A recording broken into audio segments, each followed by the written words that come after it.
The teenagers try to hide, but this monster just keeps coming. He's almost a supernatural force. The characters in the movie are never developed, they're just interchangeable victims. And the killer is not developed either, he functions only as a murder machine. The teenagers fight back with pitchforks, but what difference does it make? How can there be dramatic tension when we know this monster can't be killed? It's just a series of teenagers who come on screen, say a few words, and then they're hacked to pieces. It exists only to show killing and mutilation. This isn't a movie, it's a cinematic geek show. It seems to be made by and for people with no cheerfulness, no hope, no trust in human nature.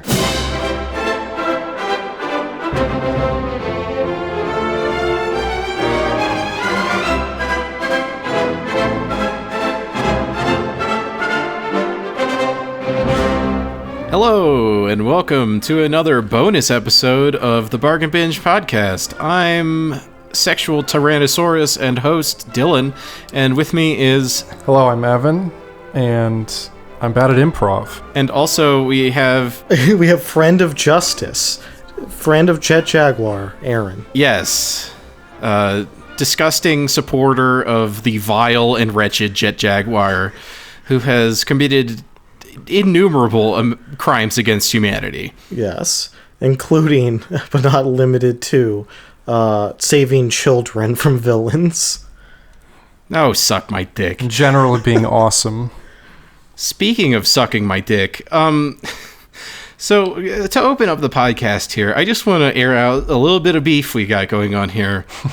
So for those who are not into the Bargain Fellas lore, I created this podcast 2016, freshman year of college, and we recorded a few episodes of it back then, and we originally had a cast of 5. It was us 3 plus 2 degenerates whose names need not be mentioned. They don't deserve to be mentioned. No, they don't deserve to have their names spoken. They're much like the criminals of history. We must keep their names out of our mouth lest they have power. Right. Until we have them on the show as guests later down the road. Maybe. That's possible. So, yeah, we made it in 2016, and we had another period where Evan and I tried to do it and didn't actually maintain that. But so this is our third attempt. 2021 is the year the Bargain Binge podcast is coming into full swing, but since 2016, late 2016, around like October, November, there have been numerous people biting our style, coming in, trying to jack our swag. It's shocking just because all of these people who have come up with a similar premise and very similar name have been within, like, from the time we did it in 2016 to now. Like, I don't think we've been able to find anything that predates our original Beethoven's Christmas Adventure episode that aired in 2016. Yeah, and I don't advise anyone look for it to listen to it. You can look for the evidence that it was posted in 2016. I encourage that. It's I think it's listed as bargain cringe now, so we don't mess with our SEO, whatever the fuck. Yeah, don't listen to it. Like, we're fledgling podcast trying to figure out the format, and then we just kind of abandoned it. But we just want to make it known that, to our knowledge, we were the first ones to come up with this specific idea for a show, and also the name Bargain Binge. Yeah, no, see, while you might be used to the all-killer, no-filler current version of the show, that was a much less good version of the program. However, the core elements and title were the same. And the thing is, I don't think of them as being that original, but when you look it up, no one did it until we did it, and then multiple people did it. Yeah, it's so like the name, I looked it up. There's a bunch of like coupon websites that give you malware that are called Bargain Binge, but no podcast, and certainly no podcast that's about reviewing movies from a bargain bin, and certainly no podcast about reviewing a random movie from a bargain bin. But since then, Saberspark, popular YouTuber with way more views and subscribers than us, who, if he wants to squash the beef and lay down his YouTube crown and give us all of his subscribers, I will forgive him. But he did create a video, I believe in 2020, called Bargain Binge, where he reviews a random movie from a bargain bin, and he said it was possibly going to be a series, never followed up on it. We also have the Bargain Binge Boys, who are the real nemesis of us, because it's literally the same fucking name, but they added boys at the end, so they knew that we existed, because they knew that they had to change the name. I don't know about that. Maybe. I can assume that. I'm assuming that. Allegedly. I'm alleging. Allegedly. You allegedly assume that might have possibly happened, and are not accusing anyone of anything except allegedly that they're thieves. Yes. Well, I don't feel too bad. Dude, how do you just call it Bargain Binge? Bargain Binge Boys? That's just too much. That's not good. But if any of you Bargain Binge Boys want to come out, squash a little beef with us, maybe expand the beef, give it growth hormones, that's also acceptable. Have a WrestleMania main event. But the worst offenders, I think, in my mind, are a new podcast that started... Aaron's hearing about this for the first time, I think. Like literally 2 or 3 weeks ago, a new podcast about reviewing bargain bin movies called Bargain Binners has been released, and they only have 2 episodes out right now as we are making this. Right. I had no idea that was the case. No, that's just insane. I don't know why all of a sudden this is becoming a thing that people want to do. But I think the point of what we're saying is just we came up with this a long time ago, and we're not emulating anything that we've seen. It was, and again, it's not like wholly original, but we it's been a long time in the making for us. Yeah. No, we're the anvil of podcasts. Yeah, we are your OGs, man. Put some fucking respect on our goddamn name. Oh, yeah. No, truly innovators and world changers with our unlistenable podcast from 5 years ago. That somehow got a bunch of views just by virtue of the fact that I don't think there's any other video on YouTube that's about Beethoven's Christmas Adventure. Get ready, because Christmas is going to the dogs. Hey, good looking. Maybe we'll have to return to that one. Yeah, maybe that'll be a special of sorts. Yeah. That'll break us into the game. That'll get us our followers, because they all want to hear a non-horrific conversation about that movie.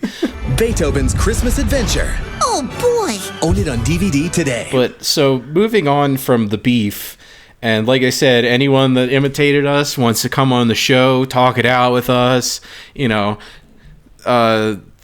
some other ones that I didn't even mention because they don't even deserve a mention. But yeah, so we're going to start off this bonus episode, as I think we will try to continue to do, by talking about some movies we've seen recently, preferably on disc. And Evan has a follow-up to the last bonus episode because he has actually fucking watched Repo Man. Yes. Goddamn poser. So tell us about Repo Man. Right. So I just watched it, I think, about like a week ago. And I thoroughly enjoyed it. It's pretty batshit insane. It has one of the most strangest tones I've seen in a movie in quite a while. It's distinctly punk, and I really like that about it. There's lots of great one-liners and characters. And I'm just flipping through the box right now. Ordinary fucking people. Ordinary fucking people. I hate them. Yeah, there's so many good lines from this film. Wow, that was intense. Repo Man's always intense. And it's legitimately really funny. And I'm not it takes a lot for my funny bone to to elicit a reaction in that sense from me, but it definitely did that.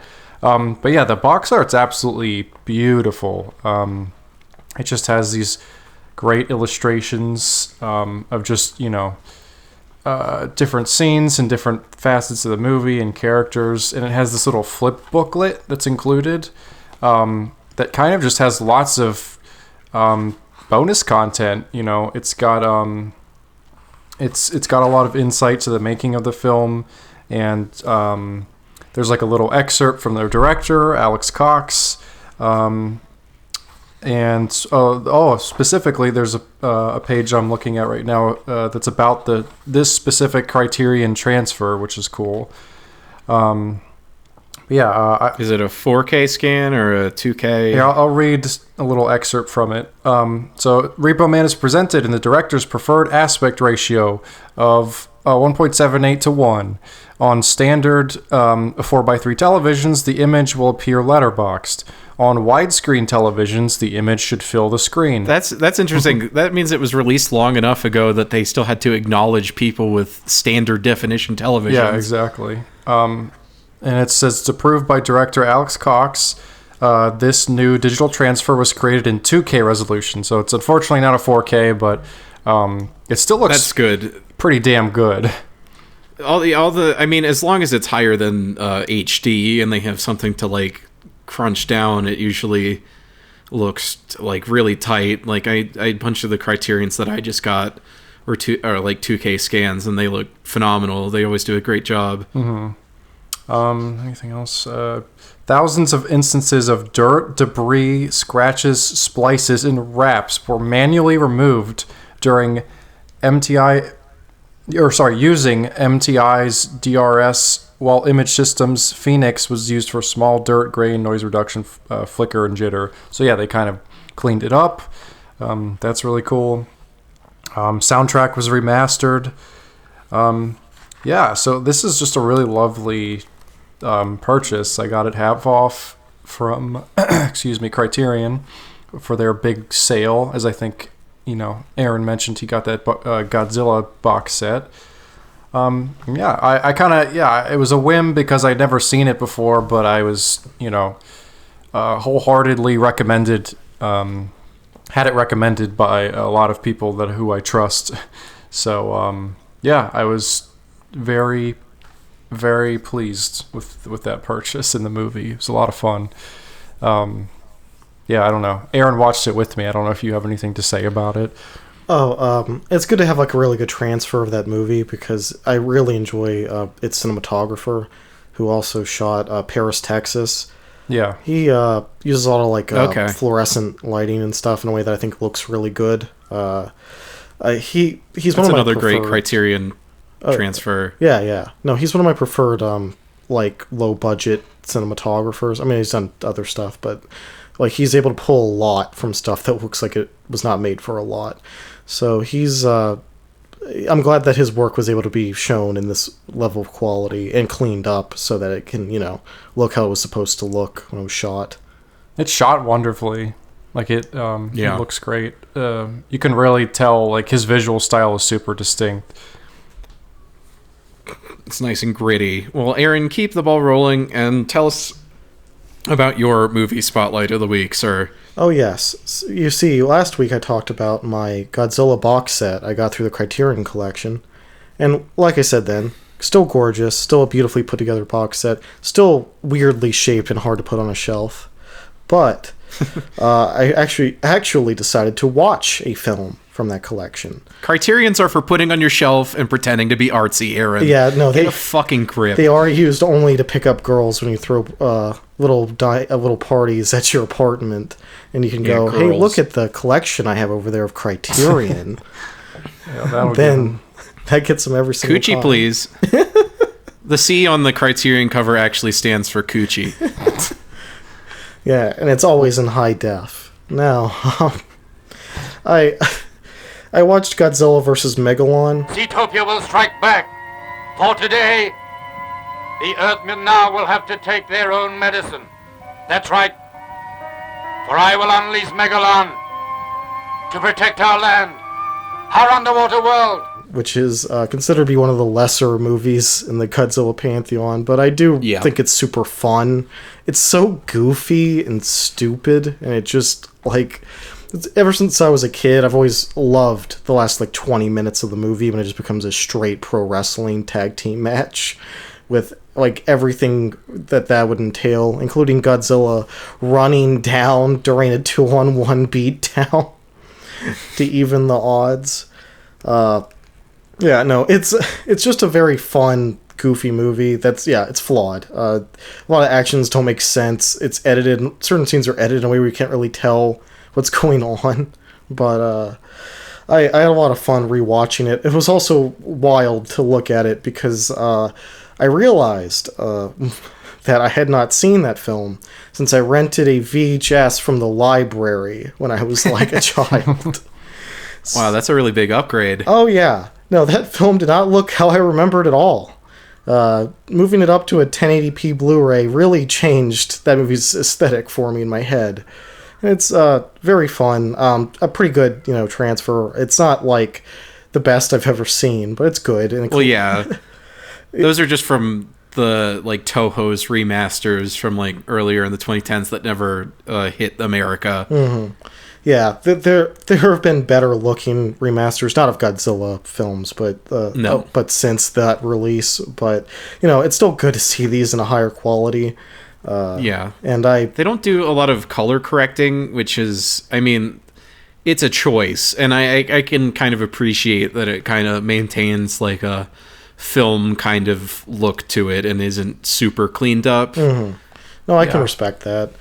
I think the movie actually looks it has some really fun looking set pieces and effects, and there's a few great shots. There's a shot of just Megalon standing where the camera lowers and shows how imposing he is during the final encounter. That I was really impressed by, and I definitely saw when I was a kid on a pan and scan VHS or whatever, and probably did not have the same effect. Oh yeah, in full anamorphic. Oh yeah, that's very different. Mm-hmm. And I'm glad that I can see now that while the film has its flaws, when I was a kid, it was one where I went, "Where's Godzilla?" for 80 minutes, and then it was oh, there he is. Now I'm happy for the last 15. But there's joys to be had before that. So there's a lot. What are the Cetopians? Is that who controls Megalon? Oh yeah, this weird underground cult. Who controls his whim. He's a bug, but they're underwater people, so it's a water bug. Megalon's I don't love him as a kaiju, but damn is he interesting. I also when the Cetopians go, "Hey, we're gonna call the Gigan people on the phone and see if they can bring him in for this one." Contact Star Hunter Universe M. Say we need Gigan's help immediately. Right. Additionally, notify our people on Easter Island. Yeah, we just have a direct line to the Gigan planet people. Yeah, they just call them up and are like, "Hey, can we use your good boy?" And they're like, "Yeah, dude." And they send them out. Finna tag team? Fun to have a tag team match for this main event.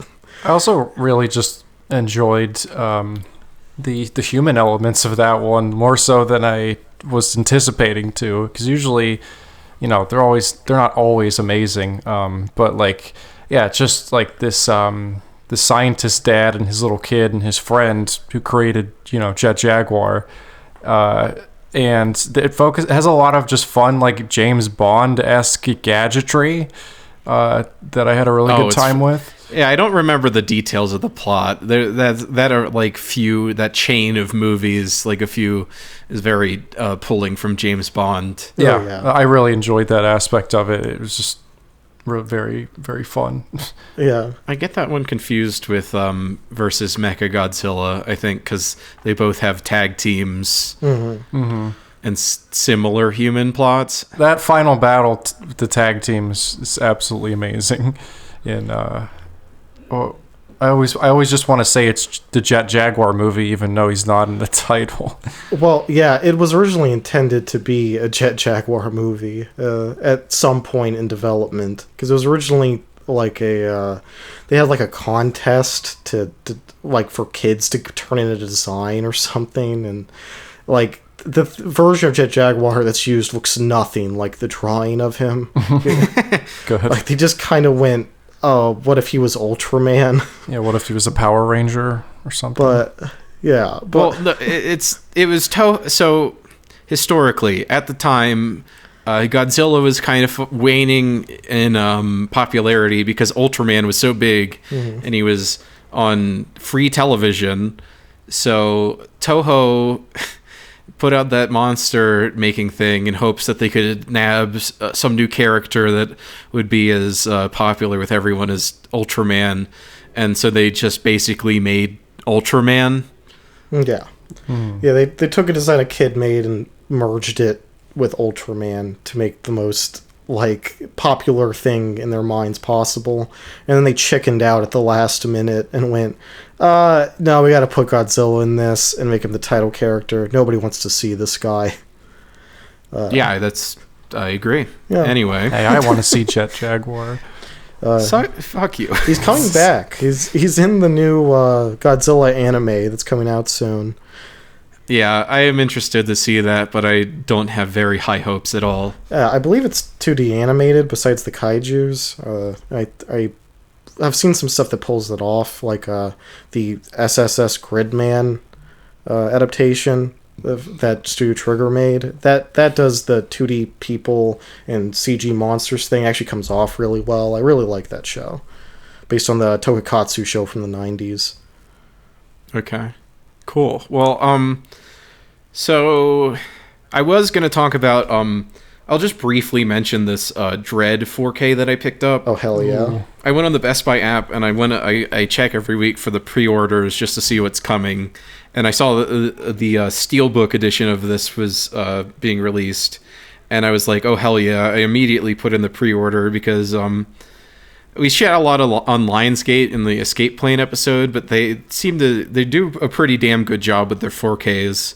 I have this and Total Recall on Steelbook, and they both are great. Yeah, I put in the pre-order, and I kept checking to see when I could pick it up, and the app never had a day that it was supposed to actually be put in stock. And then just a few days ago, I get the alert on my phone that says it's ready to pick up, and it wasn't on the shelf when I went there, so it was like I got a secret item that I unlocked or something. It was pretty cool.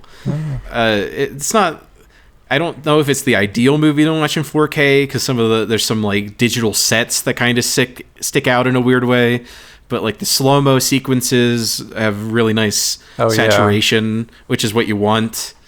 And the sound's really good. If I had a 7.1 setup, it'd be fantastic. Yeah, that's good. Pick that up. I think that's a big recommend. The Steelbook looks great. But since you two talked about the criterions, I'll talk about my 3 films of Luis Buñuel, who I still don't know if I'm pronouncing his name right. But as we said in the main episode, I was making fun of how French movies don't make any fucking sense, and those are French movies that don't make any fucking sense. But it's intentional.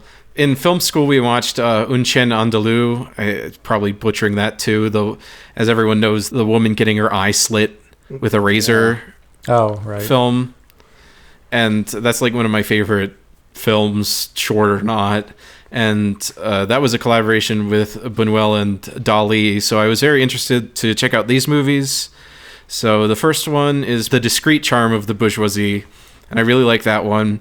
It's a nice examination of, class in France, and they're all 3 of them kind of have that through line with them. The next one is Phantom of Liberty, which I didn't like as much. So the concept behind it, and then one of the bonus features on the Criterion is that the screenwriter was like, Buñuel told me he wants a movie where each scene is completely disconnected, and just at the point where you're interested enough that you want to see where it goes, it switches to another story. Oh. Yeah. That sounds kind of annoying. Oh, just blue balling you the whole time? I mean, yeah, the whole movie's blue balling, and it has the hit miss ratio is kind of all over the place. Some, because the bits that you still make it in are kind of funny. There's like there's a segment where there's a police academy and all of the adult police students are acting like children, and like on the board, like the sergeant like is a cuck. And that was funny, and they all get called away so that there's only 2 of them left, and then the principal comes in to scold them, but it's just 2 guys that didn't do anything. It's really weird. It's French. I mean, the Buñuel is Spanish, but he did a lot of his work in France. But the real centerpiece of the trilogy, in my mind, was that Obscure Object of Desire, which is it's an adaptation of a book that there's like an earlier adaptation, but it's about it's a rich guy who falls in love with a young girl who's poor, and he's just absolutely taken by her and fascinated, and he'll do anything to be with her. But it's just, the movie it's very effective. It just keeps going. It's a will they, won't they thing just over and over again. It's like every time you think she's gonna like go for it and have sex with him, because that's the whole struggle, is like they're dating and they make out and everything, but he just wants to bone. But she keeps being like, oh, tonight, and then for one reason or another she'll say no. And it just keeps going like that throughout the whole movie, which, I mean, kind of sounds like Phantom of Liberty, and then it's just kind of might be unsatisfying, but it really pulls you through, and the performances are really great. The girl Conchita is played by 2 women, just to be weird. Doesn't really factor in at all, but they do great jobs. The main guy, who is also in Discreet Charm of the Bourgeoisie, I really loved him in that, so I was really excited to find that he was in that one.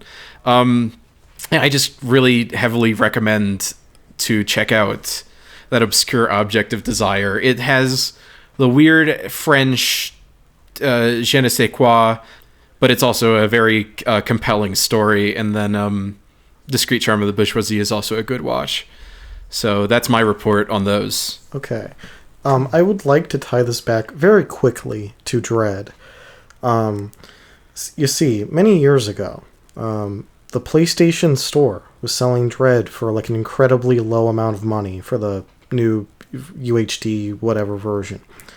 So I used, whatever, $4 or $5, bought it digitally.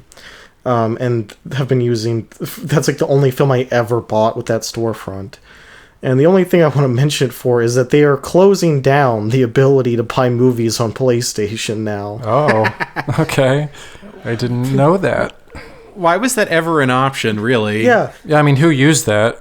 Yeah, exactly. No, I just want to talk about it because we always talk about like the overabundance of digital platforms and streaming, whatever. And shutting down and taking away your shit. Yes. So it's just really funny because it's like that was the only thing I ever picked up with that in my entire life. But yeah, that storefront is shutting down.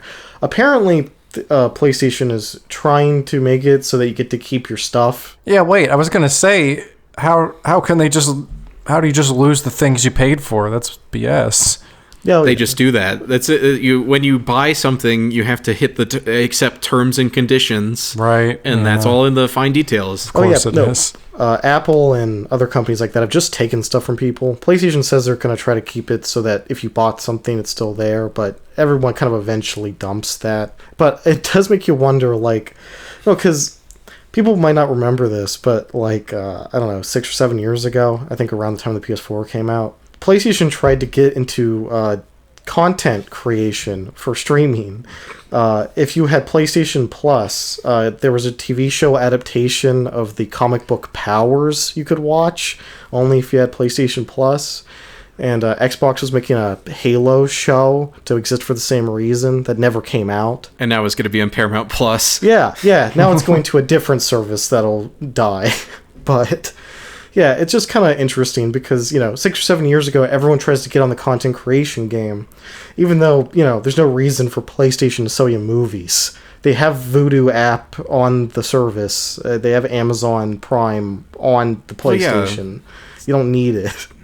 It could have been rolled into like Crackle or something. Just add like a rental to Sony's other thing, but they made it specifically their video game brand had a rental platform. Yeah, and they tried to make content for it to support it, and then all these years later, they ran the 1 or 2 shows they made. No one watched them. I watched like the first episode of Powers.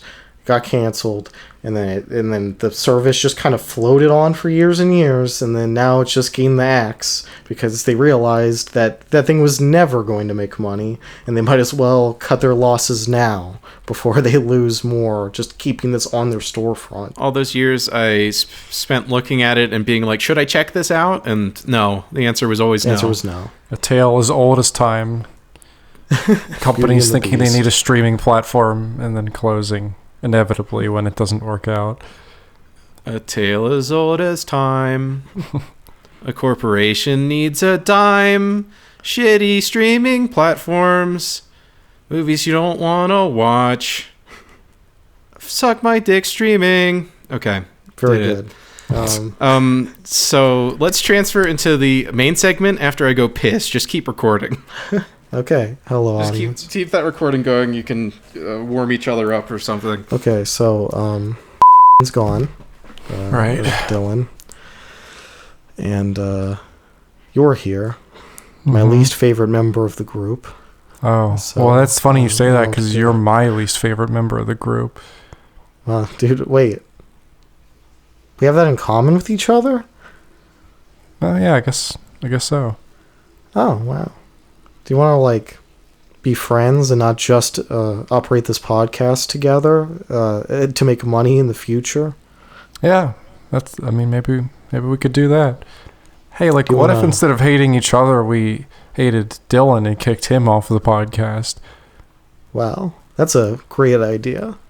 Yeah, he has only detracted from the podcast the entire time that he's worked on it. Yeah. He's contributed nothing. Sure, he, made the logo for it. Put it on all the created platforms. Yeah, created the RSS feed and stuff. While we just kind of show up, record our audio on Audacity, and then drop it in his Google Drive. But yeah, he's the dead weight here. Yeah, don't need him. Cut loose ties. Yeah, no, we're done with him. Now this is a Evan and Aaron podcast from here on out. Right. And yeah. I'm not gonna cut that segment or anything. But we can get to our main segment of the show, and this is very broad, but that's what the bonus episodes are for. Maybe we'll get some nice conversation out of it.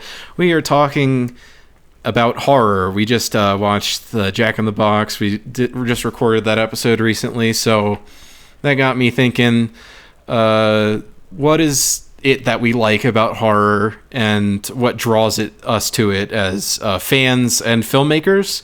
But first, are there any horror movies coming out that, there's like 50 million delays that have happened, so if you were excited about it 2 years ago, you might still be anticipating some releases. Anything perking your ears up recently, fellas? I wanted to talk about the new M. Night Shyamalan film, Old. Old. Only in theaters this summer. Old. Yes. It's about an island that does what? Oh, it apparently makes you older for some reason. You said older, but I think you meant old. Old. No, you see, unfortunately, M. Night Shyamalan trademarked the word old for the purposes of the movie. So we are no longer allowed to say that ever again, geez. Except for when referring to his film. He pulled a Fine Bros? Yeah, he did. This is gonna get us demonetized, yo. Oh no, we're done. We're gonna get slapped with so many DMCA cases. I'm not gonna be able to feed my 15 children. Yeah. I told you not to have that many, Dylan, and you didn't listen. And now this is where we are. You're trying to make a podcast, and if this fails, I'm Irish Catholic. You'll die. Oh, that explains it. Irish Catholic and whatever the Mexican sect of Catholic is, Roman Catholic. Yeah, I'm every type of Catholic, actually. Big Catholic. Shyamalan, I know he's dumped on a lot, but this is exactly the kind of thing I want to see from him. I'm always a fan of what he does just because he's interesting. Besides Lady in the Water and Avatar, those are boring pieces of trash, but who doesn't have those? Yeah, I'm looking forward to stupid concept. I'm hoping to get from this what I got out of The Happening, which is just what is going on, what were you thinking, but it's entertaining. Oh yeah, that guy has such a crazy visual mind that I've always respected. His movies have most of them have this kind of weird lo-fi aesthetic. Even when he pumps money into them, they still look like they were made as a B movie almost. When you watch it's because of the shot choices he makes and stuff, where everything's always just lay the camera, let them act in the shot, keep it, don't over color correct stuff, and it just kind of gives it a old fashioned fun sensibility that I really enjoy. And The Happening looks like a Japanese horror movie, and he seemed to be trying to capture that aesthetic. And I think that idea that he of The Happening fits the Japanese existential nature horror thing that's really big in that culture. But then the movie's hilarious because it doesn't make any sense, and Mark Wahlberg seems like he's on he not on drugs, he consumed anthrax that day and was facing death. Yeah, I don't know. What are you talking about? Planning on stealing something? No, ma'am, we're not. Plan on murdering me in my sleep? What? No. What are you talking about? When he's hitting on that high school student that he's teaching. Oh God. Jake, you don't have an opinion? You're not interested in what happened to the bees. You should be more interested in science, Jake. You know why? Because your face is perfect. You're you look like you got a big cock on you. You're a ladies' man. Oh man, let me see that jawline. Turn that head. No, Zoe Deschanel too is just hon, what are you doing? What is this performance? What are you saying? Oh no, her performance is off-putting because it seems like she's being threatened or something. She is so uncomfortable in every shot. We can't just stand here as uninvolved observers. I need a second, okay? Just give me a second. We're not gonna be one of those assholes on the news who watches a crime happen and not do something. We're not assholes. Just a second. I don't even know what's coming out this year. I'm just gonna run this down. We can comment on anything that's interesting. Yeah. Saint Maud's already out. Haven't seen it because it's on Epix. Don't put things on Epix. No. Spiral. I'm excited for Spiral as a Saw fan. I'm interested to see actual prestige A-list actors in a Saw movie, and not Donnie Wahlberg. Hey, let's leave the Don alone. I mean, I don't know if Don has alleged assault crimes against Vietnamese people. I don't think he does. I think that's just a Mark thing. Yeah, that makes him better than Marky Mark. But moving on, franchises, we've got Conjuring, Purge, Don't Breathe 2 is coming out. Did you know about this? They've been talking about it for years. Yeah, I was looking at a similar article to what I'm sure you're looking at right now, and I saw that on there, and I had no idea. But yeah, I mean, that's cool. Yeah, I just watched that. Yeah, I'm sure it'll be very stupid based on where the other movie ends, but I will consume that. Note on the Don't Breathe Blu-ray, it looks like absolute dog shit. Oh, it does. There's artifacting outside of the anamorphic crop bars, which I've never seen before. It's not a good transfer. I also want to note that, as far as I remember, the new Conjuring movie is directed by the guy who made The Curse of La Llorona. Yeah, the Curse of La Llorona. The Curse of La Llorona. Oh, no. Yeah. No, that movie's unwatchable. Yeah, it's not one of the, better Juan friends. Like he has Lee. some people who are Lee Wannell's like No one can be 10, Lee Whannell. but he has a couple guys who are like serviceable, middle of the road guys. Like the guy who directed Annabelle Comes Home. Yeah, I was gonna say that one. That's pretty solid. That movie's pretty enjoyable. Yeah. But that guy, at least based on La Llorona, does not hit anywhere near serviceable. Yeah, that's a little worrisome, but yeah. We've got Candyman, the Jordan Peele produced Candyman, which just we can move past that. A Quiet Place Part 2, which I could not care any less about. Yeah. I like the first one well enough, but no interest. No. Like, it reminds me of how, like, even before, the hate around it and leaks and stuff happened, I didn't have any interest in a Last of Us 2, because it was just like that first one told a story and had what it was. I didn't really need any more of it. And the same applies to A Quiet Place. Yeah, at this point, they're just going to be stretching what the premise has to like offer, and they already do it in the first one quite a bit as it is. Oh yeah, they drag it towards the end, like kicking and screaming.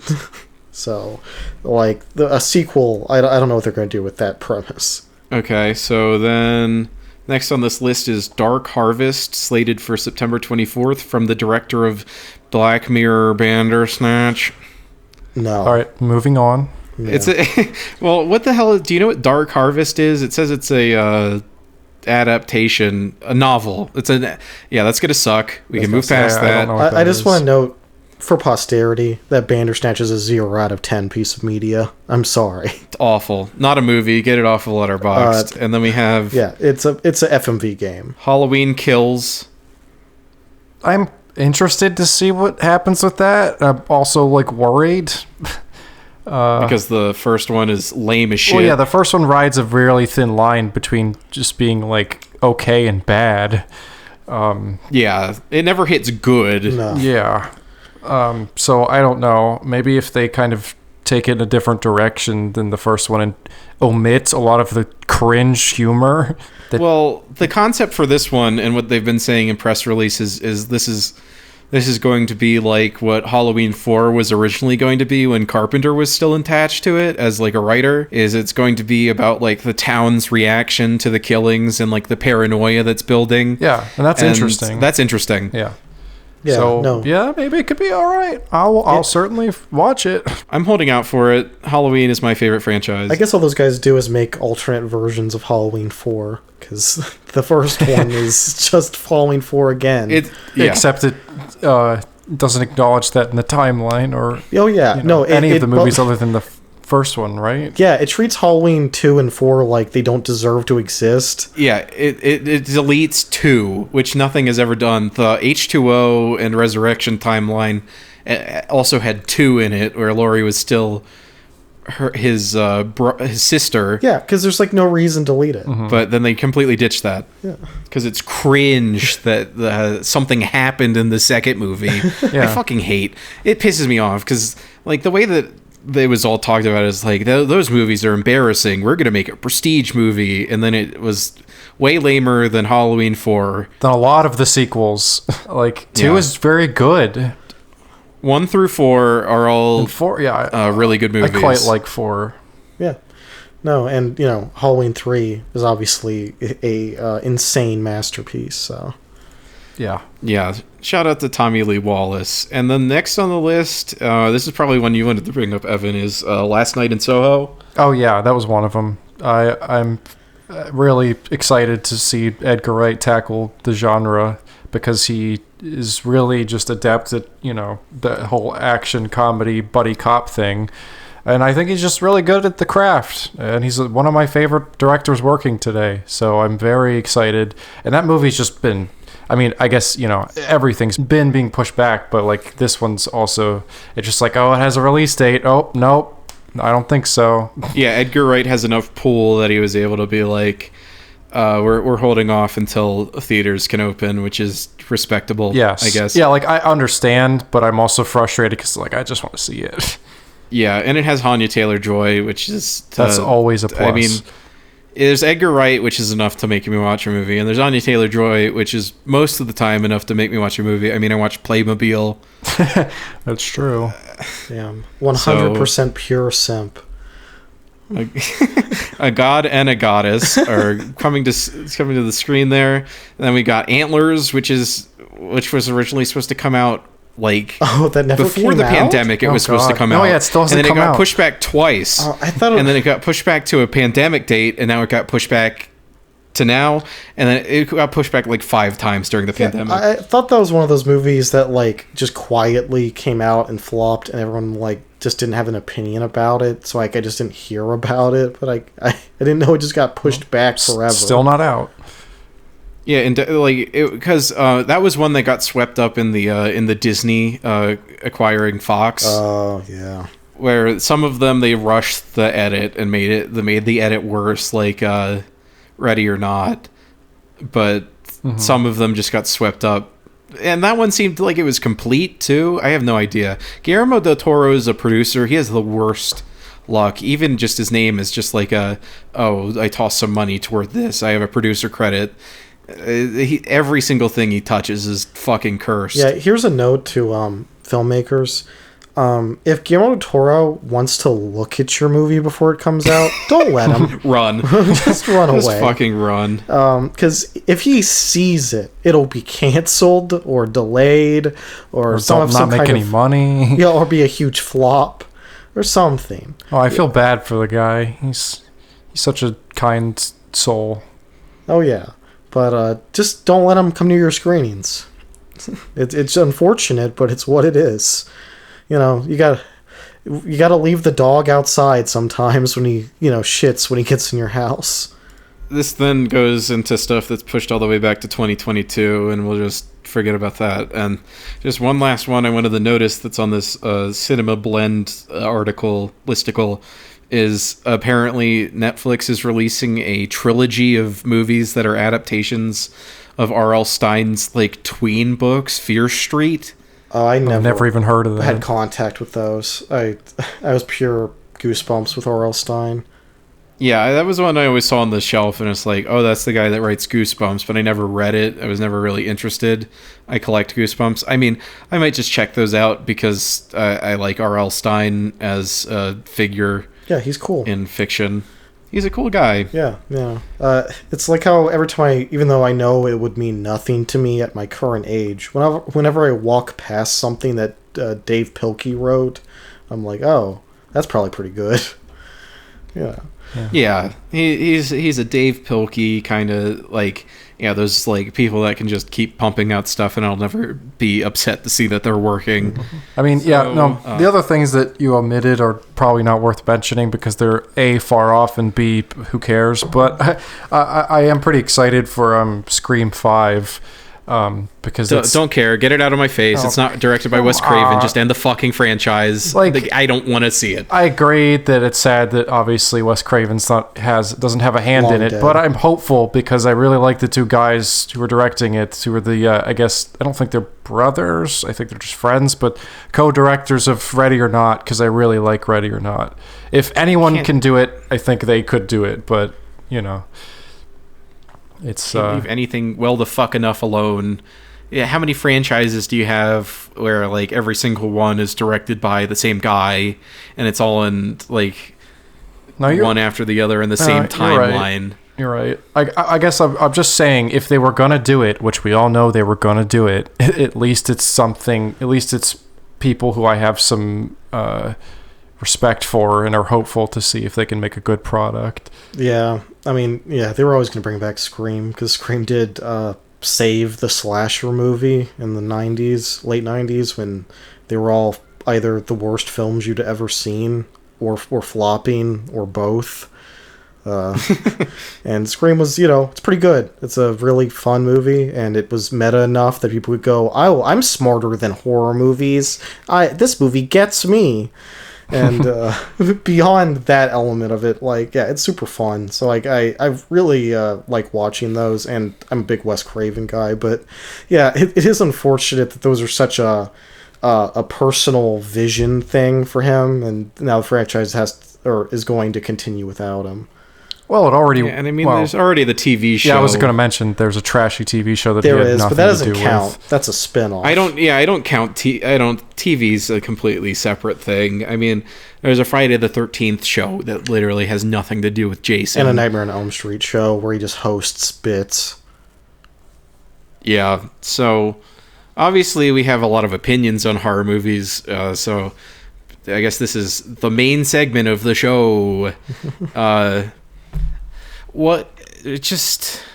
don't know. This is just an open discussion. Just throw your hat into the ring. I guess we'll start first with why we're fans of horror. Why do we enjoy them, and why is it kind of seen as like kind of a lesser genre in the realm of especially criticism? But just, I mean, horror movies don't get Oscar noms, stuff like that. So why do we like it? Why don't other people like it? And whoever can start. I just simply like monsters. Yeah. Seeing a gross creature eat people just tickles the right part of my brain, to be honest.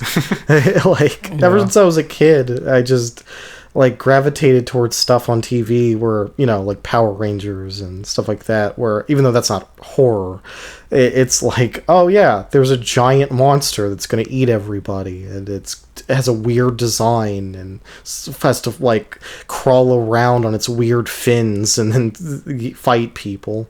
So it and that spurred into Godzilla and that kind of stuff, and then Alien and Predator, and also the Universal monster movies. Those were some of the first old movies I ever watched, because I watched I think starting with The Wolfman, and then went around to all the other Universal monster pictures when I was 8, and those left a very indelible impression in my mind, because when you're 8, those films that are very much not scary, at least kind of creep you out, and I always and I connected with their gorgeous black and white aesthetics, Frankenstein and the Invisible Man and Dracula look great, and that those movies all together just kind of spurred me to get into more and more horror stuff, and the other big factor was Sam Raimi, because he made the Spider-Man movies, which were incredibly popular when we were children and are amazing. Spider-Man 1 and 2 are as good as superhero movies get. But then when you follow that line to the other stuff he made, it's oh, now I'm watching The Evil Dead and I'm 11 and this is horrifying. And that just kind of created a lifelong connection with horror. Yeah, so it's an aesthetic thing for you, Aaron, you would say. Yeah, I think that it's mostly an aesthetic thing. I like the German Expressionism aesthetic, and maybe the other, the 50s, Technicolor weird monster movie stuff. Just pretty much every horror aesthetic that exists, pretty much, outside of 2000s gross stuff, tickles me in part of my brain. And I've always connected with that kind of thing and just want to look at more of it. Evan, what do you like about horror? Yeah, I mean, I guess I'm going to say, I'll sort of echo Aaron's sentiment a little bit, because I also liked monsters as a kid.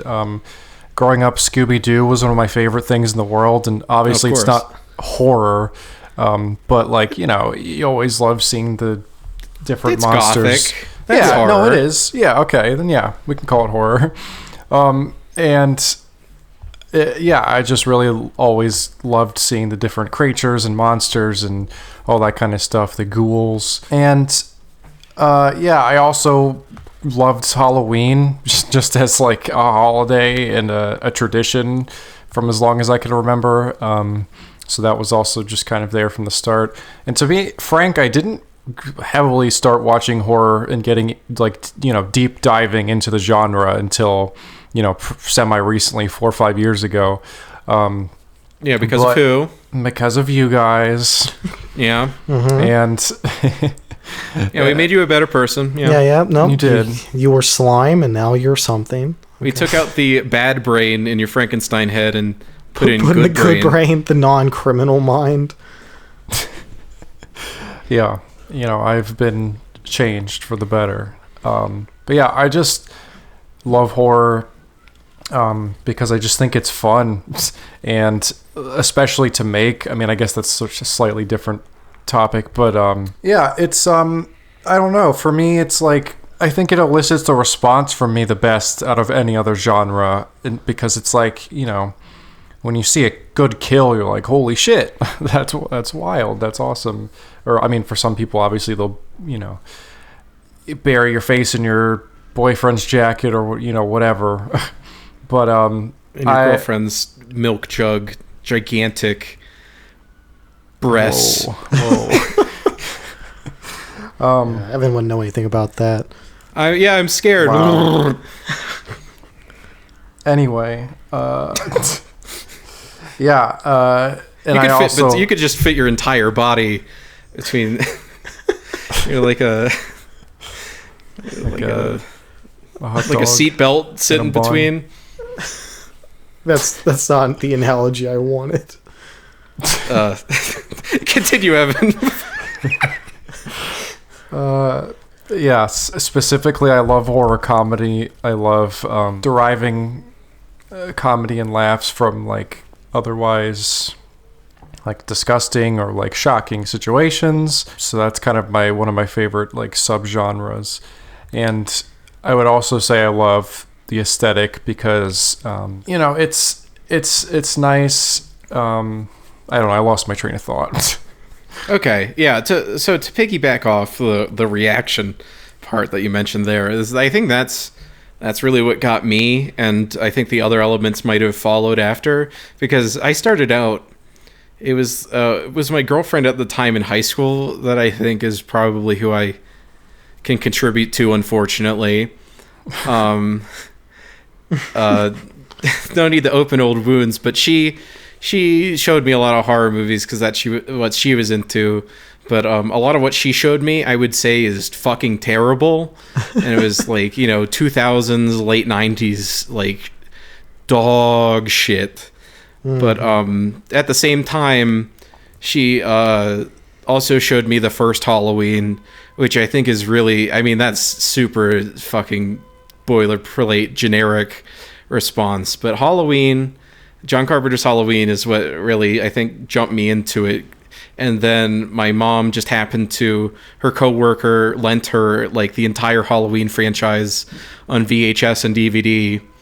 And I was like, hey, can I borrow these? And we never gave them back to the guy because she moved to a different place of work. So I was able to steal his DVDs and VHS tapes, and I just watched all of those in a row. And I was like, yeah, I like this. You know, he misses those to this day. I hope you feel good about yourself. Yeah, no, exactly how I stole my sister's ex-boyfriend's Yu-Gi-Oh cards.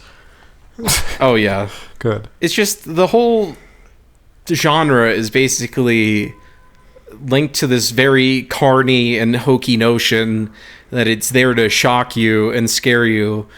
And I think that's just really interesting because not many other genres you can say the same thing, where it's trying so hard to elicit a reaction from you. Yeah, like a visceral, like just kind of, yeah. And I say this because suspense is not a genre. Stop saying it is. Not a genre. Not a genre, but horror, it's literally in the name. It's there to scare you. And I mean, I don't think it's important for a horror movie to scare you or anything. No. It's because then I learned that it is about the aesthetics, because I've come to love, like Aaron said, the Universal monster movies. I really love 70s Italian movies. It's very sleek, and Japan has some really distinct aesthetics. And there's just so much, because it's such just the simple concept of being scary has turned into something that is so diverse, and all over the world there's different voices coming, telling their stories, and I absolutely just adore how diverse it is and how engaging it is. And that's why I think it's hooked me so much. And on the other hand, why do you think people fucking hate horror so much and treat it like dookie doo-doo? Can this asshole stop honking his horn repeatedly? Like, what the fuck's going on? Yeah, I actually did hear that. Normally I can't hear it through the No, it's like he's doing it over and over again. go outside and commit a I don't know. Should we not pause for a illegal second? act. This is kind of really bad. It's not a car alarm. It's someone because just... it's not like rhythmic. Yeah. Well, maybe it's still... This is gonna be a lot of editing on this episode.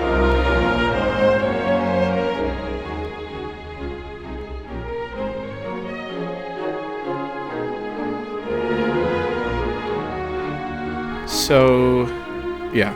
Why do people, especially highbrow critics, and we've known some personally, what makes them fucking despise horror so damn much?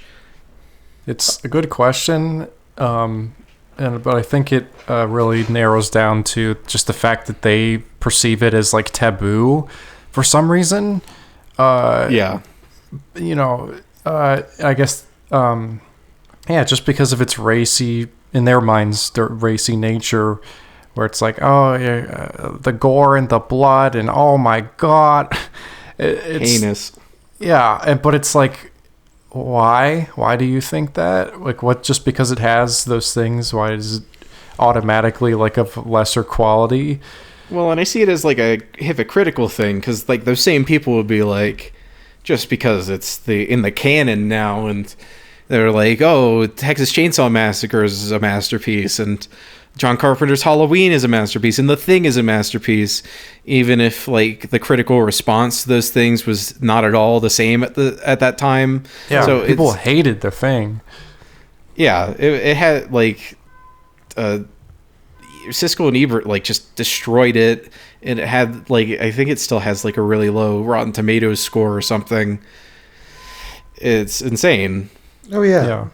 No, I think the aura around horror has, to a degree, become less negative, because like back then it was like, if you're in that genre and you're not trying to like do something really like artsy and whatever with it, you just got ripped apart, like no matter what.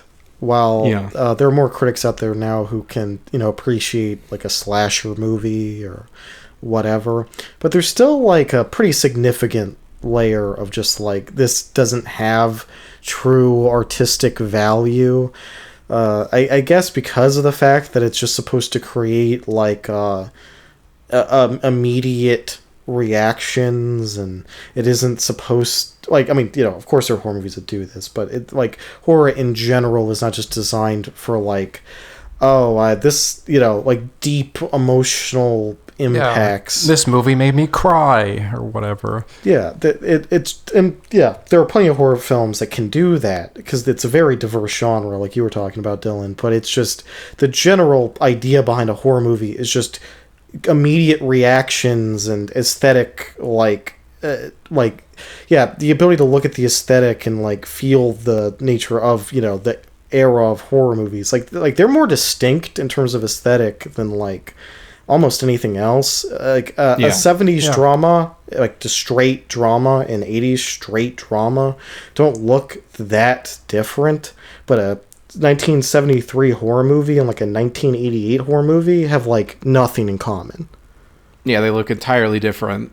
And so the response to tying it between like drama and stuff is something that we've always talked about since we've known each other, is how the critical response to a movie changes when they, like, if critics like a horror movie, it's not horror, it's like a thriller, psychological thriller, or a supernatural thriller, and for some reason that is more prestigious, and that pisses me off. Oh yeah, no, it's a weird terminology shift that always happens, so that you can like try to strip away something's like connections and origins to be like, oh no, this isn't one of those things. It's very similar to in the comic book industry, where something will be called a graphic novel if it has like any pretensions towards adults at all. Even if it was something that was released in a monthly format, because that's all a graphic novel is supposed to be, is like, oh, this was released in a book-like format, like originally. But stuff that came out, on a normal comic book schedule and was written by the same guys who write the funny books, if it was good, suddenly it's a graphic novel. Like mental dissonance that you have from like, oh, horror is trash. Oh, it's not horror. And then critics just get to say that. I mean, that happened with Hereditary, because that actually fucking got some amount of Oscar attention. The Lighthouse. Pretty much A24 horror movies have been pretty heavily that now. Actually, good critic response. Good critic response. It's a thriller. And it's just hard to think of something that has been around and for forever and is such a strong part of every culture. But I mean, mainly like the horror aesthetics we think of spring from like old Europe and like goth aesthetics, and that's just been around for so damn long, and it's hard to understand why it's people still alienate a taboo. Yeah. I mean, for a long time, like including back before the invention of movies, horror was thought to be like, tawdry and like not meant for normal people, but it was also the entertainment of the masses. Like that's where like penny dreadfuls and stuff come from, where it's these books are really cheap and they're written by like unacclaimed authors and they're short, but they make you feel things and they're fun, so people read them and they were popular. And the same thing happens with movies, where a lot of the earliest popular movies are like, horror movies in the silent era. And then it's what made Universal like it was a failing company, and then they came out with Dracula and Frankenstein, and then now they're one of the longest lasting studios out there.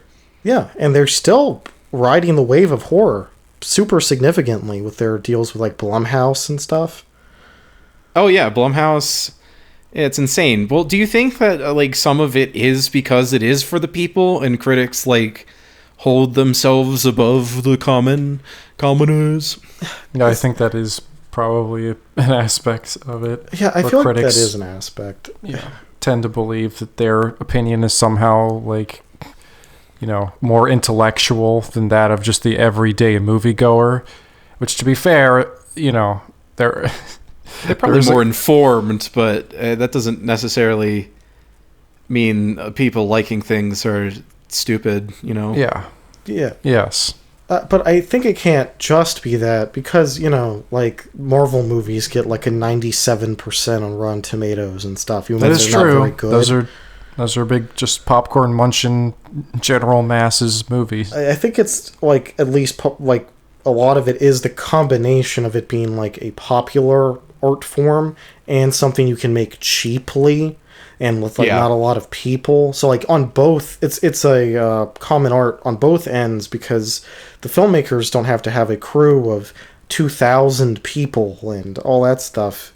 Like there are high quality horror movies like Phantasm and stuff that were almost entirely made by like a couple guys. And, you don't really get that with other genres. And that plus the grotesquerie and that kind of thing that people who think of themselves as being above just cannot deal with. I think all of it together. To me, the what you just mentioned, like the small crew aspect, and the fact that there's only a couple people behind the creation of these things, is like, to me that should make it like more artistic, right?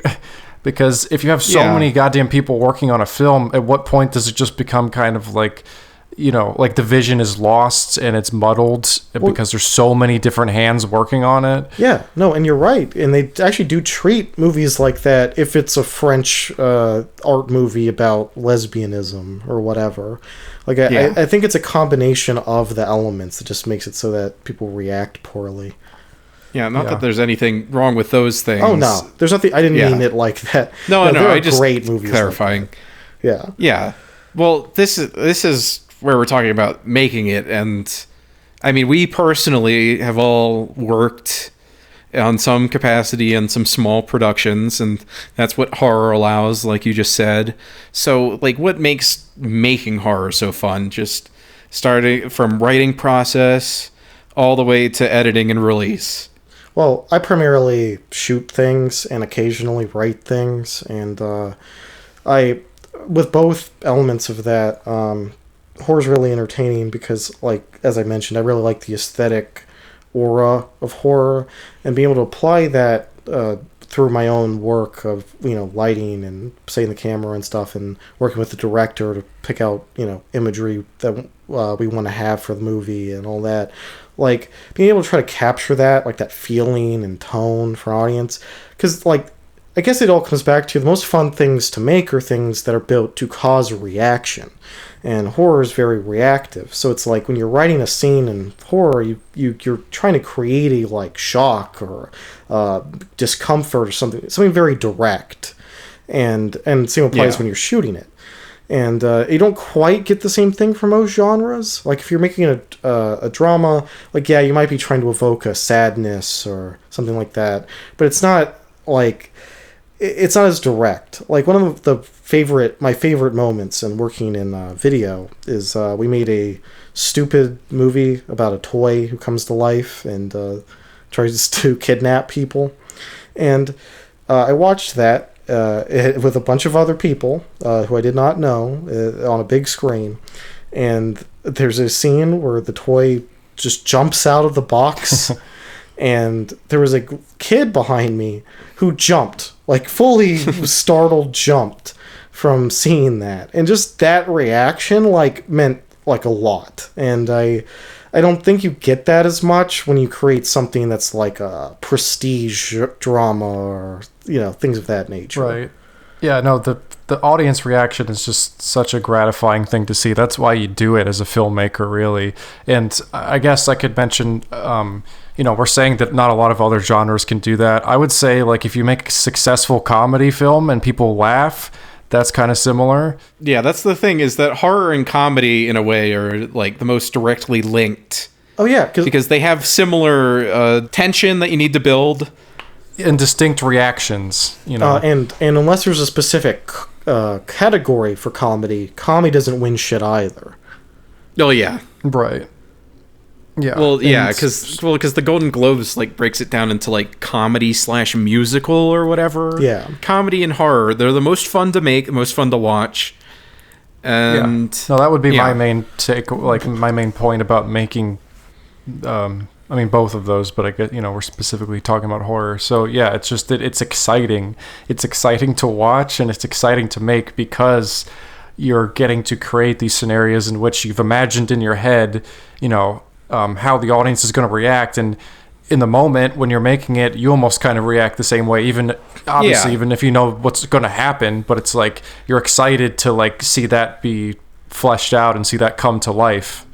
So when you're on set, it's like, you're watching the actors perform, and you're completely, like, detached from the story as a whole because of how editing works, and it's just so disconnected. But meanwhile, we were shooting your film, Evan, and there's a scene in which eggs are thrown at a door after a long pause, and I nearly shit my pants when the egg finally hit, because we were just sitting there waiting for the actor to do it. Like, yeah, no, and it's funny you mentioned that, because while editing that scene, I also, again, I was there on set, I wrote it, I knew it was going to happen, but somehow when I was sitting there editing it, it still made me jump, and it scared me because it's such, like, a just stark sound, and you don't, like, it's such a, like you said, it's just like a quiet lull period, and so that was funny. I thought that was like, okay, well, you know what? If I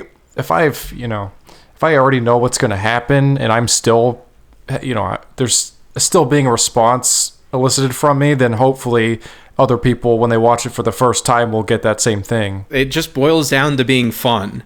And to answer for myself, what I like about making horror is the type I like to do, just, like, everything. I usually don't say I like editing, but my most recent, like, big film, I did the editing on that, and just something about the way horror works, from watching it evolve from the script, because you have intentions, and the intentionality just keeps rolling like a snowball down a hill, and just things get added when you're in control of it, and there's, like, a creative voice. I'm not trying to blow myself up here or anything, but it's easy to communicate what horror is, and it creates a good environment on a set because everyone can pretty easily get on the same page. Everyone understands the gut reaction that you're building toward. Mm-hmm. Yeah, but just in terms of like environments on sets, the best I've had have been on like specifically horror films because everyone's having a good time.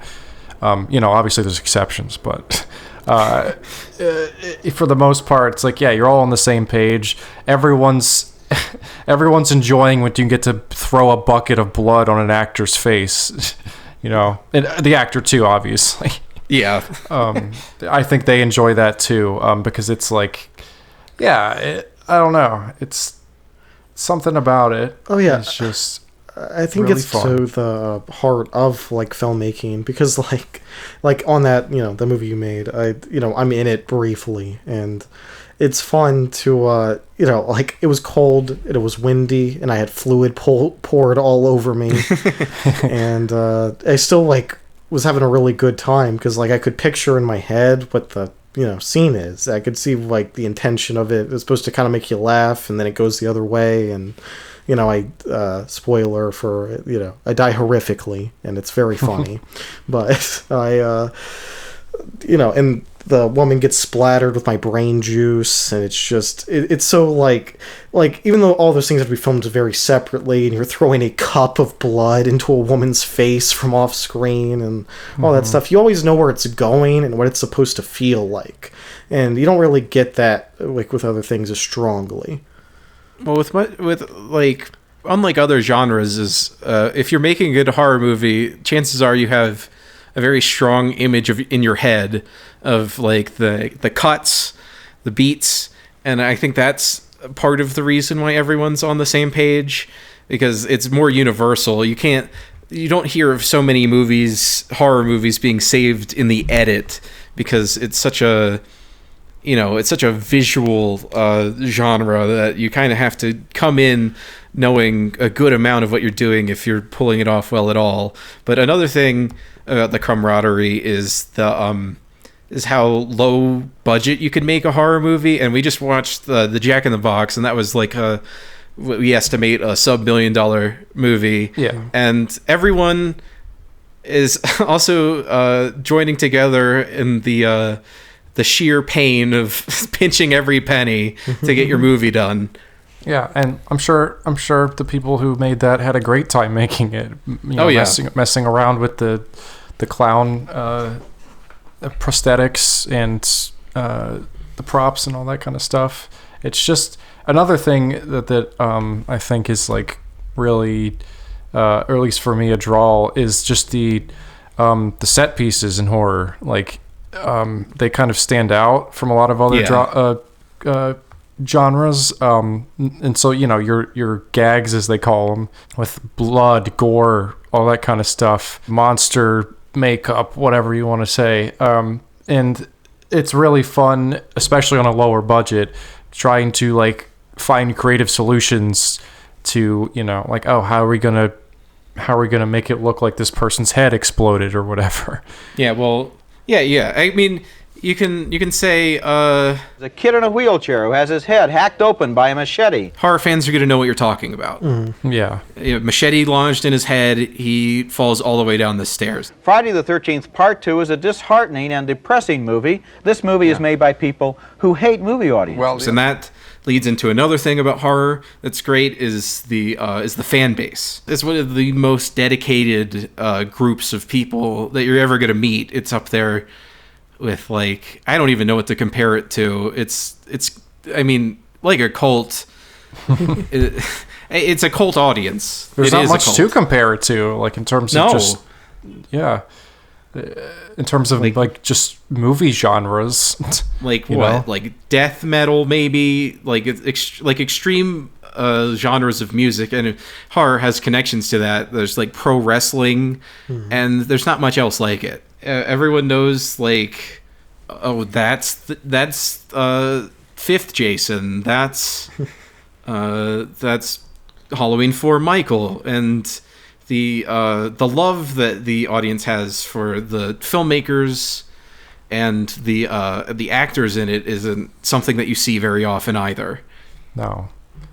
Oh yeah, no actors who appeared for 10 minutes in a popular horror movie from 30 years ago still get play at cons and stuff, because it's like, oh, it's that guy. It's the guy who got chopped in half and then got shoved into a sleeping bag, and the girl goes to go to bed and unzips it, and he's there, and it's like, oh yeah, that's that guy. That's the girl that said "totally" in Halloween. Oh yeah, even just that. Even just that.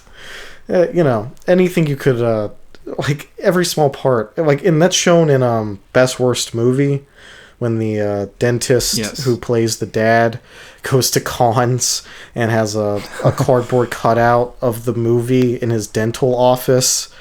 And he he has a moment of reflection where he realizes how weird that is, that he's been like living his life around a thing that happened like 30 years ago.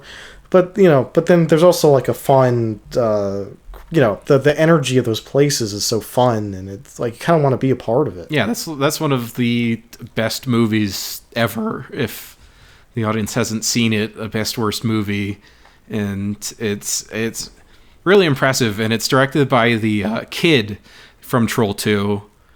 Yeah. And it's impressive how many perspectives it gets, because you have that, and then you have the director who was very serious about his craft, and he can't understand why everyone's laughing, and he gets really mad about it. Yeah, but he also is he gets mad about it, but he also takes the praise. He's like, yeah, hell yeah, this is the best movie. It's weird. Like Tommy Wiseau. Yeah. Well, I don't know. Does Tommy Wiseau get... If you poke certain buttons, I think he gets actually kind of upset. I think he I've heard that he leaves screenings for long periods of time. Oh. And to avoid reactions and stuff. Any other bits that you want to throw in about horror and why you like it? I mean, yeah, it's just fun to go to a theater and hear people yell and get freaked out by things in an audible way, because you don't really get that kind of a reaction in a theater in the same way if it's not a horror movie or a comedy. Once again, very interlinked, and why stuff like Evil Dead 2 works so well, because they're kind of sibling genres, and they work very well together because they kind of show the best parts of each other, and a funny beat lends itself well to then being shocked by something that happens afterwards. And tension to release. Mm-hmm. They work on the same concepts. And so, yeah, I like watching, comedies and horror movies are some of the best movies to go to in the theater, as long as you don't get a terrible audience. But that applies to everything. It's true. You're making me think of when we went to see The Nun, and I remember being high out of my mind and just didn't like the movie at all, but there was a guy sitting in front of us, and there's a scene where there's a gag where the nun breathes smoke out of her mouth, and the guy in front of us just says, "She's smoking weed." that was the best part of that experience, even though he was absolutely dreadful the rest of it. Oh yeah, you just can't stop thinking about that. That's one I always go back to as far as audiences. And there was the time we saw The Shining and someone fell asleep. Oh yeah, and was loudly snoring. Oh yeah, in the back of the theater. Okay, that person literally walked into the theater, walked straight to the back, picked a seat in the back, and within 30 seconons of them hitting the seat, it was the opening of the movie. Yeah, they hadn't even got to the hotel yet, and he was snoring. Yeah. That's all you could hear, and it was a strong, you could really hear it rose down snore. That is a powerful we started person. Throwing things at him, and everyone was cheering. It was an incredibly weird experience. But it's also, but yeah, sometimes you get negative experiences, though it's still funny, like those. And then other times you just get that packed house, and everybody's jumping at the scares, and you just feel like you're a part of it, and that can be really, really fun. I saw the Evil Dead reboot in a theater like that. I saw Scream 4 in a theater like that. It just where everyone was just very there for it, and that's like one of the best experiences you can have, like as a collective of strangers trying to consume the same media. Yeah. I saw Get Out in like a packed house in Philly, and everyone absolutely loved it. It was great. I remember Dr. Sleep. That was a pretty good crowd. Everyone was super into that movie. That was a preview screening, so everyone there was like, super intrigued. Yeah. It was all like film school kids that, love The Shining. All freaking out the entire time in like a good way. Everyone was just having a fun time. It wasn't like obnoxious. It was respectful. You have anything to tack on, Evan? Yeah, I guess horror is great because so many different people can share their voices in the genre because it can be so like inexpensive to make, and that's something that has always been a draw for me. And that's just a really great aspect of it, is that it's very accessible as a genre to just a lot of different people. Yeah, no, and it's both has that accessibility and is commercial. It's a very commercial genre. Like, you make it cheap, and the horror movies, because of that rabid fan base, usually make quite a bit of money, even when they're not very good. Yeah, studios can always lean on horror to get themselves back into the black. Mm-hmm. January is like the dumpster month for releasing movies when no one sees anything. Fuck you! It's January! You can still make some money off of horror movies in January. Yeah, and people regularly do. Yeah, and there's usually 1 0 out of 10 unwatchable one, and one pretty good horror movie in January every year. Well, yeah, I guess that brings... Do you think that part of why critics hate horror is that a lot of bad ones have made a lot of money and been raucous successes? Perhaps. Yeah, I mean... I don't think it's a good reason, I'm just... Yeah. No, I mean, and the thing about it is I think we all just kind of struggle to understand why the hell they're frowned upon, like, among critics. Oh, yeah.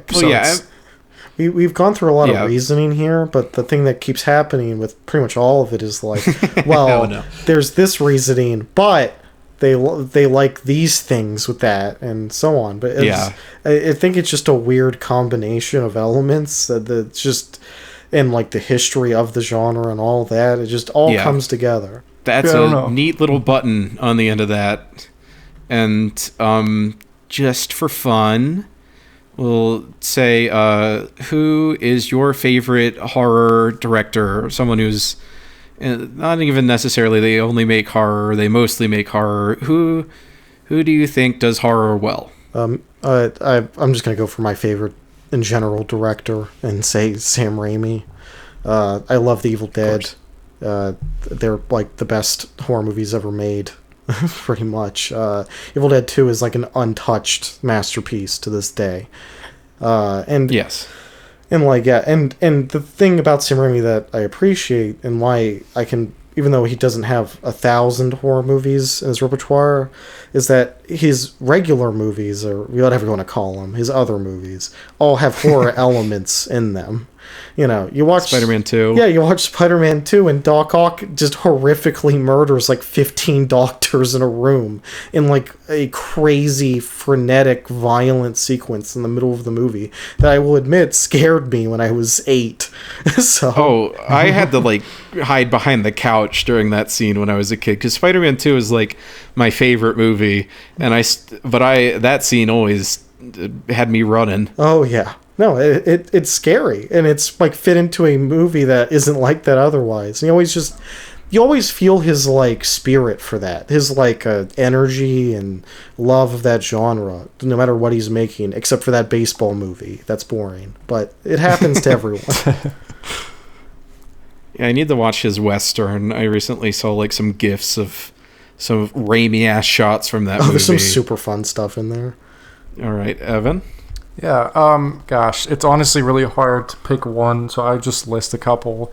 Obviously, Sam Raimi, I can't I can't agree more with that. Otherwise, I love Wes Craven. He's a master at a subgenre that I think is mostly garbage.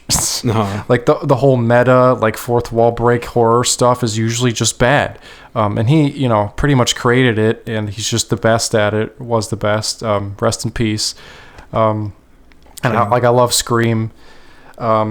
And all that stuff. And then I would like to also cite Stuart Gordon. I love Reanimator. Also R.I.P. God, yeah. Losing so many recently, it's fucking hard. Yeah. Reanimator is one of my favorite movies, period. I think it's like one of the best examples of a movie that can perfectly balance horror and comedy. And then I just wanted to sort of give a shout out to a couple more contemporary directors, yes. I was going to say Michael Doherty is one that I absolutely love. Michael Doherty rules. Krampus is one of the best movies of the 2010s period. Yeah, Krampus and Trick or Treat are both fantastic. And I think I just love his affinity for doing holiday-specific horror. Because he nailed both Halloween and Christmas as far as I'm concerned. So bring him on, man. Let's do Thanksgiving. Let's do Easter, Valentine's Day, whatever. Arbor Day. Yeah. Trick or Treat 2 will someday come out, maybe, allegedly. That's true. That has been slated for a while. And I'm sure it would be good if it ever did come out. Yeah. But we'll see. And he expanded into the wide world of Godzilla with a great movie a couple years ago. And then lastly, I guess I could mention Leigh Whannell as another name to keep in mind in the modern era, because Upgrade's not so much horror. It's got a little bit in there. But that's a great sci-fi thriller, super low budget sci-fi movie. Yeah. And then Invisible Man is just fantastic.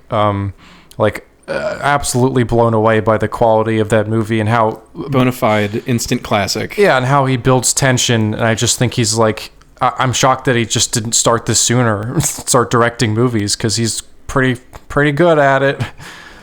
So yeah, those would just be the couple of names I would want to mention. Yeah, I'm going to be a coward too. I'm going to say two. Wow. I have a favorite. Come on, guys. I have a favorite classic. And a favorite new one, Carpenter. I mean, I've probably mentioned him already like 20 times, just on the few episodes that we've already recorded. But yeah, he has that same kind of Sam Raimi thing, where no matter what he does, he brings us his voice. It shows up, and it's not necessarily like Raimi, where like you'll see horror scenes, but like his voice is so distinct, and it plays so well to the different movies he's made, whether it's Halloween, The Thing, and then also outside of horror, Big Trouble in Little China and Escape from New York. The way he's really a master of tension and building the slow build to a scare, and just using part of the efficiency of horror and the cheapness, just use a bunch of wide shots and just let the audience's mind do all of the horror in certain points, and that's such a great method to use. And then on the other end of the spectrum, someone who's completely kinetic and filled with energy, very Raimi influenced, and tied to Leigh Whannell is James Wan. He's my favorite director working today, because he also has the brings horror to everything, because that's the shark people scene in Aquaman. Oh yeah, the deep or whatever. The deep. Oh yeah, the crustacean or people. Yeah.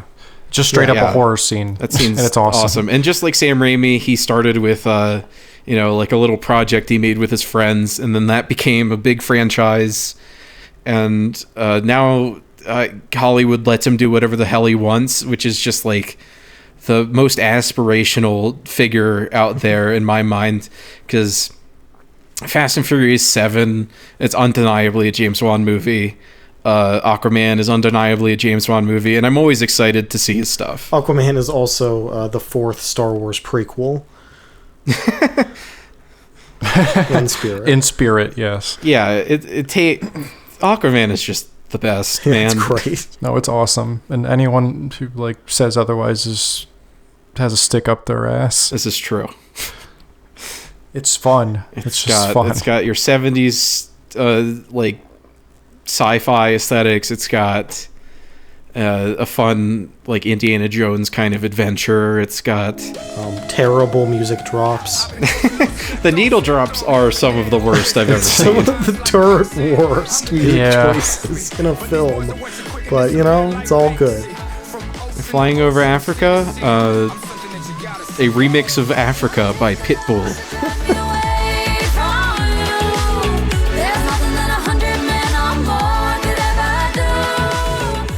It's shocking there's no Flow Ride on that. None of him on that soundtrack. Yeah. Something amazing about that movie is it's like 3 hours fucking long, but it always feels like it's going and moving. Like it never stops. Yeah. There's never there's hardly any lull each periods. Act basically is kind of like its own movie. Or the first act is kind of like an origin story, and then the second act is kind of like a globe-trekking Indiana Jones adventure, and then the third act is like a big sci-fi epic battle, which usually if that's done in like 3 separate movies, but it covers all of it in the time of one blockbuster, and that's super impressive. It's also beautiful how unself-conscious it is, because like with Aquaman, especially in like recent times, everyone's so awkwardly conscious of like, oh, people think Aquaman's lame. I gotta have it be mentioned in the thing that people think Aquaman's lame, and then Aquaman's like, no, actually, I'm really cool. You have to have like a little kid walk up and say, "You're gay," or something like that, and then he saves them from like defeating 100 villains, and he's like, see, not so gay now. And it's like, you don't need that. Like, you can just show him and have him do cool stuff and just have a fun movie, and it works. And James Wan is one of the only filmmakers out there who like is, you know, embraces genre and stuff enough to not be self-conscious about content like that. Yeah. Instead, he just made it goofy as hell. Yeah, that rocks. So, yeah, we're ending on a positive note. It's not about a horror movie. No. It's just the banner of the title, but we really like movies, and here's proof of it. We don't just watch bargain bin movies and hope that we can dunk on them a little bit. And we don't just hate movies because they're superhero movies or whatever. There's dope ones. Yeah, so that wraps up the episode. You can find us on all of the platforms at bargainbingepod.com. Our email for questions, concerns, whatever the hell, just talk to us. bargainbingepod@gmail.com. And we're on Twitter at bargainbingepod. Yeah. Ask us your best and worst questions that come to mind. If you... Just anything that comes to mind. Yeah, and if you're one of the aforementioned bargain knockoffs, you can, contact us there, and we'll have a little chat. Just a little chat. No mean words. We're just gonna have a little talk about how you stole my idea that I came up with 4+ years ago, and